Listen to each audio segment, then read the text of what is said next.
हरूलाई है भाइ दिदी बहिनी सबै सबैजनालाई आजको हाम्रो यो भिडियोमा चाहिँ म चाहिँ के अरे भत्तेकै भान्साघरमा भए पनि अब भैँसको मासु पकाउनु भनेको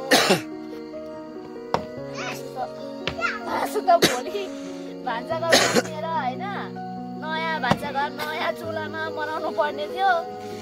अब आज पनि मासु आएछ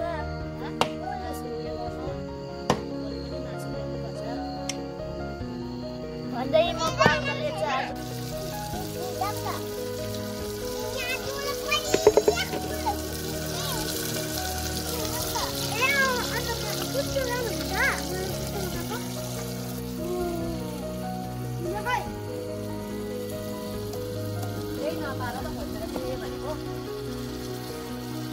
झुम्रो पर उयसमा छ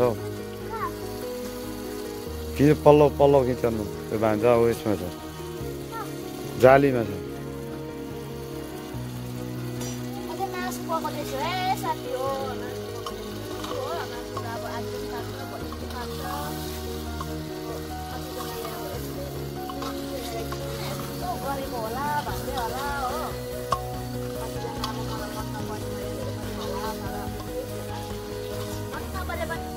यादगारको लागि है।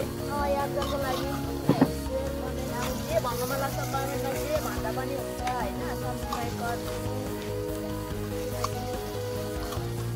एकदमै आई निड योर हेल्प, एकदमै हेल्पको जरुरी छ मलाई, सपोर्टको जरुरी छ होइन। त्यही हो किन बाटोमा त किन बनाइरहनु अब यतिकै बसेर पकाइरहनु होइन। पकाउँदाखेरि यसो जस्तो एउटा स्पेयर टाइम नबनाएको त हो। तर लाइक सेयर चाहिँ गर्दिनु। लाइक सेयर त गर्नै पर्छ किनभने म पनि त गर्छु, सबैजनालाई हामी सबैजना गर्छौँ। एउटा मिलिजुली सरकार भनेको जस्तो सबै कुरा हामी गर्छौँ होइन। अझै मेरो त खुदको आफ्नो फोन छैन, मेरो फोन आफ्नोमै हुनु र दिनभरि मेरोमै हुनु भनेको त म त सबैलाई लाइक सेयर कमेन्ट सब्सक्राइब सबैलाई गरिदिन्छु। सबैलाई होस्, सबैलाई राम्रो होस्। मेरो चाहिँ त्यस्तो छ है, आफू मात्रै अघि बढौँ, आफू मात्रै राम्रो हौँ भन्दिनँ।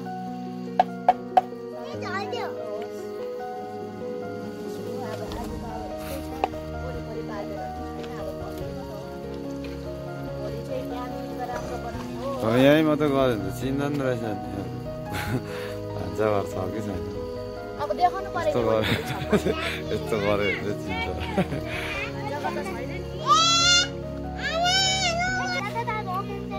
साथी हो खानेकुरा चाहिँ पाक्यो हो, तर लाइट गइदिएर चाहिँ रड्डी भइरहेछ। नानीले भात खाँदैन अरे, मासु मात्रै खाने अरे, अर्को नानीले खान्छ हो। हामी चाहिँ अहिले बाबा र आमा चाहिँ लाइट आएर उज्यालो भएर मेरो छोराको चाहिँ यो बानी छ हो, यसो गर्छ के गरेको नगर भनेर थप्पड हान्दा पनि भएको छैन। यहाँ चाहिँ पाहुना आइरहेछ। त्यो पाहुना त सधैँको पाहुनै हो नि। एकजना चाहिँ छोरी चाहिँ अब जानु पर्यो, आज गयो हो। ऊ चाहिँ जान्न छैन, तर पनि मिस गरिरहेको छु होइन। आज अहिले खालि यतिसम्मको लागि चाहिँ यति नै हो। अब अहिले लाइट आएर हामी खाना खाने हो, अनि भोलि मात्रै भेट्ने हो है साथीहरूलाई।